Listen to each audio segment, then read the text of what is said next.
पिछले वाले क्लास में हम सीएफटी का पहला पार्ट डिस्कशन किया था, ठीक है। जनरल इंट्रोडक्शन, उसका पोस्टुलेट क्या है, कैसे कैसे स्प्लिटिंग होता है, ठीक है। Symmetrical field, symmetrical electrostatic field and unsymmetrical electrostatic field रहने से क्या होता है, वो सारे डिस्कशन कर लिए थे, ठीक है।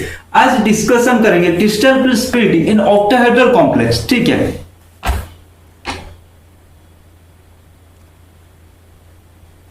In free metal का type, all 5d orbital are degenerate. Degenerate means same energy level, ठीक है। All 5 orbital are degenerate. Okay.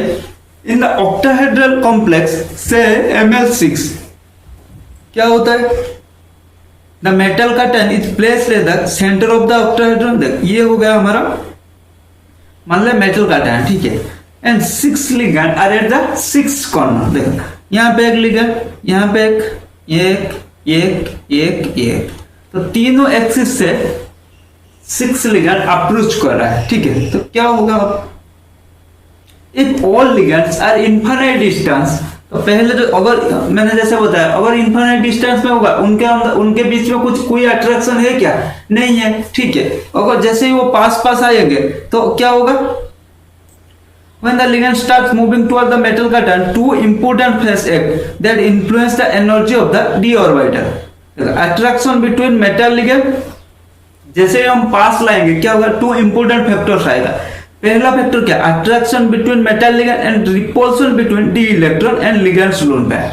देखो, मेटल लिगैंड में क्या होगा, अट्रैक्शन होगा, ठीक है। बट इनका जो डी इलेक्ट्रॉन एंड लिगैंड का जो डी इलेक्ट्रॉन, इनके बीच में रिपल्सन होगा। अरे अट्रैक्शन भी होगा, रिपल्सन भी होगा। All these repulsive forces are responsible for increase in the potential energy of the total metal and ligand system. क्या होता है, आपको पता है, अट्रैक्शन जब होता है एनर्जी डिक्रीज होता है, और जैसे ही रिपल्सन होता है वो क्या होता है, वो रेस्पॉन्सिबल होता है हमारा, ये मतलब एनर्जी को इंक्रीज करने के लिए, सिस्टम का अनस्टेबल बनने के, उसका पोटेंशियल एनर्जी को इंक्रीज करने का काम करता है repulsive force. If spherically symmetrical field is applied by ligand in all direction, the degeneracy is not at all removed. मैंने पहले अच्छे से, हमने पिछले क्लास में डिस्कशन कर दिया था कैसा होता है सिमेट्रिक, स्फेरिकल सिमेट्रिकल फील्ड जब रहता है। If spherically symmetrical field is not applied, अगर अनसिमेट्रिकल फील्ड अप्लाई कर दिया तो फिर क्या होगा, डिजेनरेसी हमारा लॉस्ट हो जाएगा, ठीक है। मैंने पहले ये डिस्कशन कर चुका है। The two orbital dz² and dx², हमने पिछले क्लास में भी देखा था, उनका स्ट्रक्चर क्या होता है, dz² and dx² minus y² orbital क्या होता है, directed on the axis, and dxy dyz dz directed between the axis होता है। तो इसीलिए जो एक्सिस में रहता है, जैसे हम फिगर में देख के आए, देखो इसमें क्या आता है, जो 6 लिगैंड था वो एक्सिस से ही अप्रोच करे, इसीलिए जो एक्सिस में है, जो लिगैंड एक्सिस में है वो क्या करेगा, वो ज्यादा रिपेल होगा, तो इसके लिए उसका एनर्जी हाई हो जाएगा, ठीक है। The another 3 orbital point between the axis so weakly repel होगा by ligand field। देखो ये ऐसा होता है, ये होता है हमारा लिगैंड, ठीक है। ये जो हमारा एक्सिस था, 6 लिगैंड, सारे लिगैंड एक्सिस में ही अप्रोच करते हैं, इसीलिए जो orbital directed on the axis होता है, वो जैसे dx² minus y² dz², उसका एनर्जी इंक्रीज हो जाता है, और जो ऑर्बिटल मतलब डायरेक्टेड बिटवीन द एक्सिस होता है, उनका क्या होता है, उनका एनर्जी डिक्रीज हो जाता है। देख लो फिर कैसा होता है,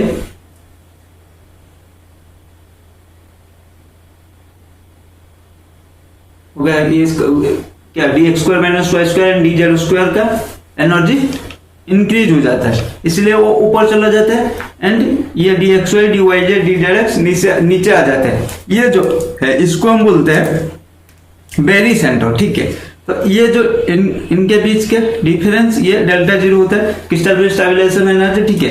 ये ऊपर होता है 3/5 डेल्टा 0 एंड नीचे को 2/5 डेल्टा 0, ठीक है।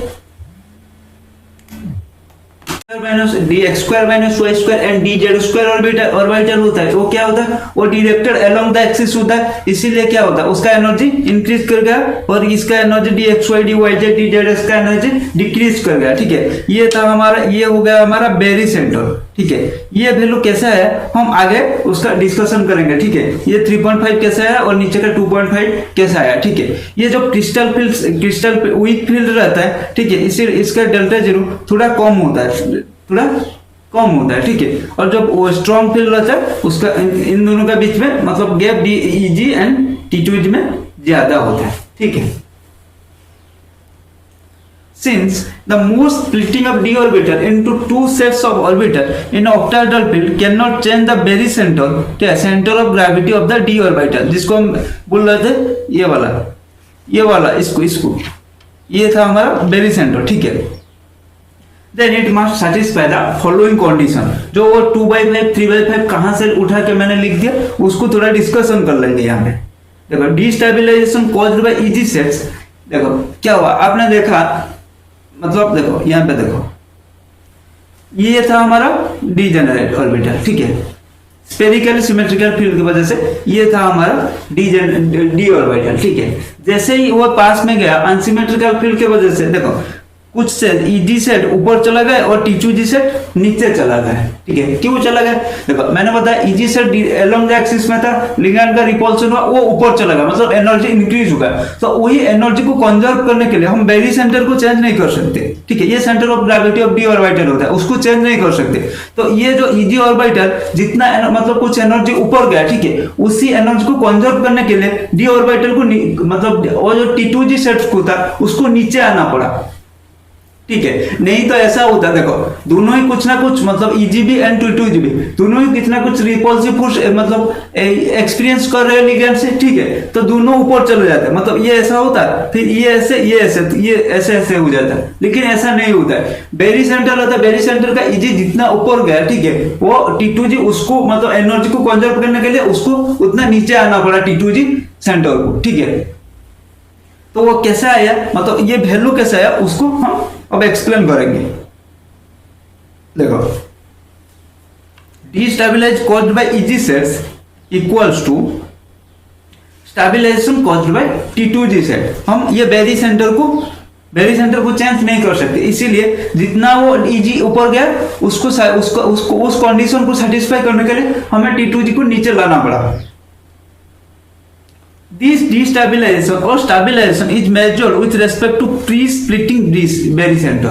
ठीक है, if EG set is displaced upward by x, मान लो x, ठीक है, from pre-splitting माने splitting से पहले जो Berry center था उस हिसाब से हम मेजर करेंगे। ठीक है, मान लो EG sets का था डिस्प्लेस हुआ है pre-splitting Berry center से x, ठीक है, and then T2G sets will move downward by y।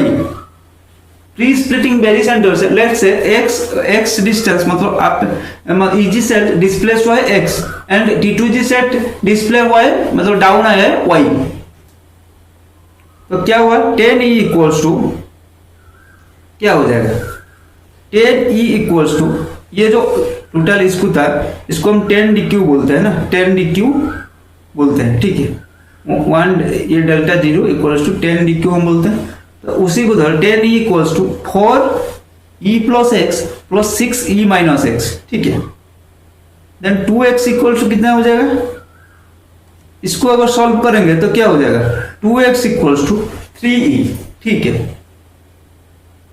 E denotes the energy of each electron prior to splitting। ठीक है, ये समझ में आ गया ना। 4 कैसे है, देखो इजी में कितना है टोटल 1 2 3 4 रह सकता है, तो 4e प्लस एक्स इसीलिए क्योंकि ऊपर गया। ठीक है, टोटल 10 इलेक्ट्रॉन, देखो E denotes the energy of each electron. ठीक है, टोटल हमारा 10 इलेक्ट्रॉन, डी में 10 इलेक्ट्रॉन रह सकता है। ठीक है, टोटल डी में कितना इलेक्ट्रॉन रह सकता है 10 इलेक्ट्रॉन रह सकता है, तो 10 इसलिए 10e इक्वल्स टू क्या हुआ, देखो टोटल इजी में कितना इलेक्ट्रॉन 4 इलेक्ट्रॉन और ऊपर गया डिस्प्लेसमेंट कितना हुआ, ऊपर मान लो x डिस्टेंस गया तो इसलिए प्लस x, इसलिए 4 इंटू ई प्लस एक्स। ठीक है, 4 इंटू ई प्लस एक्स प्लस क्या हुआ 6 इंटू टोटल T2G में 3 सेट्स ऑफ ऑर्बिटल, तो टोटल कितना है 6 इलेक्ट्रॉन, इसलिए 6 प्लस 6 इंटू ई माइनस, इसलिए वो डाउनवर्ड आया, डाउनवर्ड वाई डिस्टेंस डिस्प्लेस हुआ है, ठीक है, तो इसलिए ई माइनस वाई। समझ में आएगा क्यों हुआ 10 e equals to 4 e plus x plus 6 e minus y. अगर इसको सॉल्व करेंगे तो आएगा 2x equals to 3y।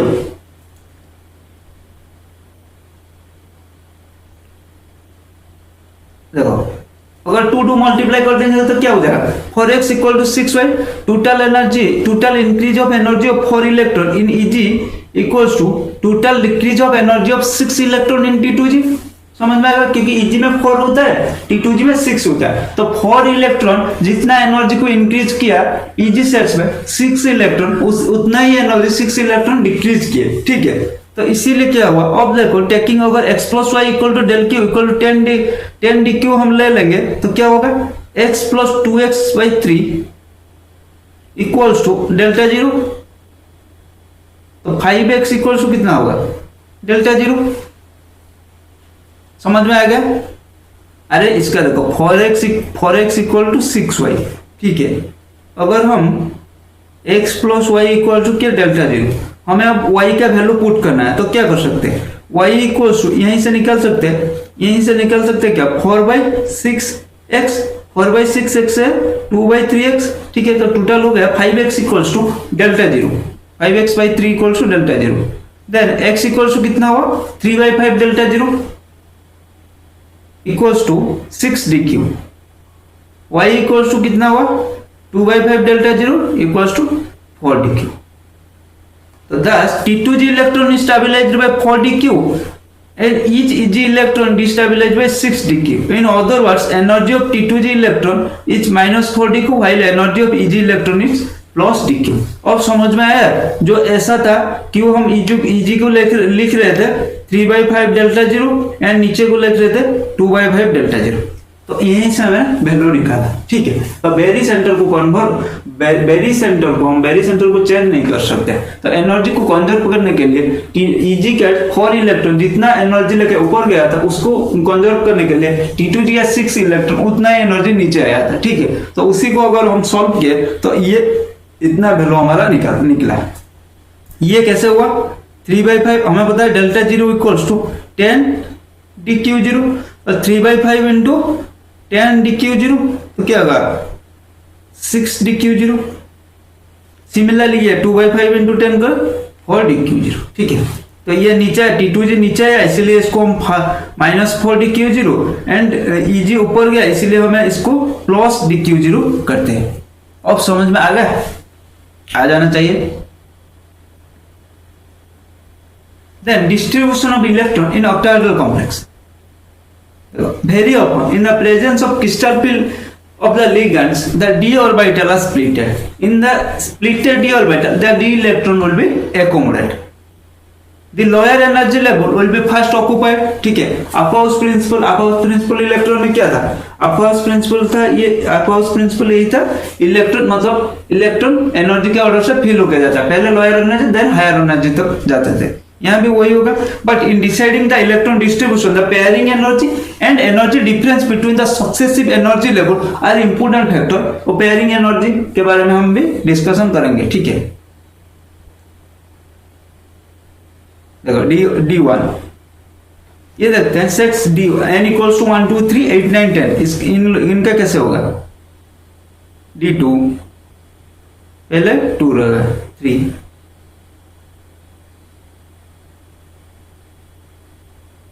Then D8 क्या होगा 1 2 3 4 5 6 7 8, देन D10 का D9 का 1 2 3 4 5 6 7 8 9, देन 10 का 2 3 4 5 6 7 8 9 10, ठीक है।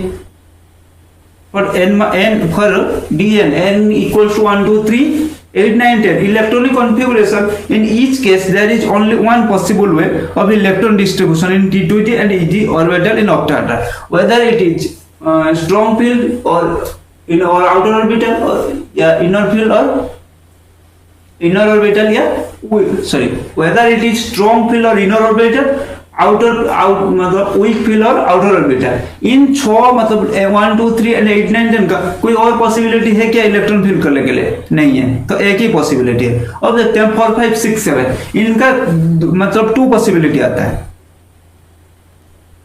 देखो 1 2 3 4 ये क्या हो जाएगा? ये high spin state, high spin मतलब वीक फील्ड, लो स्पिन मतलब स्ट्रॉन्ग फील्ड। डी फॉर देखो ये हो गया हमारा लो स्पिन स्टेट, मतलब पहले पेयरिंग हो जाएगा।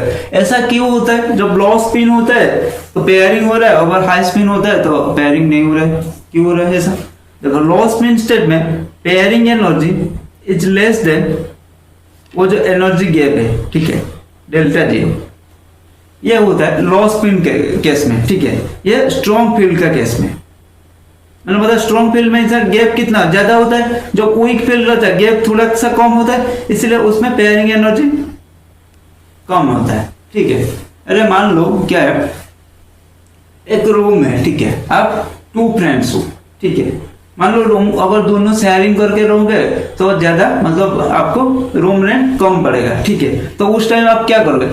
मतलब शेयरिंग करके रह जाओगे। मान लो ऐसे ही मतलब एक रूम है उसमें आप 2 रह सकते हो और एक दूसरा रूम है, ठीक है। लेकिन वो जो एक सिंगल रूम है उनका कॉस्ट आप पेयरिंग मतलब आप दोनों मान लो 1000 है, ठीक है। अगर दोनों शेयर करके रहोगे 500 500, लेकिन 400 में दोनों सिंगल रूम मिल रहा है, तो उस टाइम आप क्या करोगे? सिंगल रूम में जाओगे, ठीक है। तो यहाँ पे क्या हो गया? पेयरिंग एनर्जी ग्रेटर देन हो गया आपका सिंगल रहने का एनर्जी, जिसको डेल्टा जीरो बोलते हैं। तो इसीलिए हम एनर्जी ज्यादा हो गया, तो इसीलिए हम क्या करते हैं? पेयरिंग नहीं कराते। जो पेयरिंग एनर्जी लेस होता है उस टाइम हम पेयरिंग करा लेते हैं। तो लॉ स्पिन स्टेट या स्ट्रॉन्ग फील्ड के केस में वही होता है, मतलब डेल्टा जीरो ज्यादा होता है पेयरिंग एनर्जी से, ठीक है, इसीलिए पेयरिंग हो जाता है। लेकिन हाई स्पिन के केस में क्या होता है? डेल्टा जीरो ज्यादा होता है, डेल्टा जीरो कम होता है पेयरिंग एनर्जी से, इसीलिए उस टाइम पहले तो फिल अप हो जाता है, फिर पेयरिंग होता है।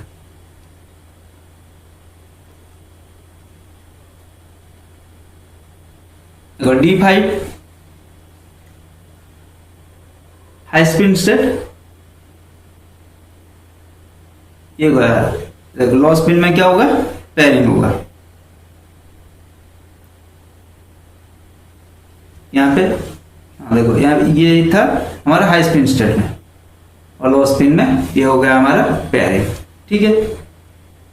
देन अब देखते हैं D6 भी वही होगा। अगर हाई स्पिन रहा तो